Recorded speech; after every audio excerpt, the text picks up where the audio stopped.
Hej alle sammen. Velkommen til. Det næste musik, vi skal høre, Kit Mulorang, det stammer faktisk fra et gammelt projekt.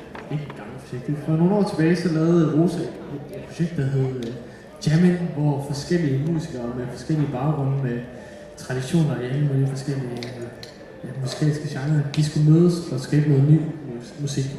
Og Kit Mulorang er et resultat af det. Så den her hybrid af forskellige genrer og traditioner, den er virkelig, virkelig fed. Så sæt jer tilbage, nyd det. Det bliver virkelig lækkert. Her kommer Kit Mulorang!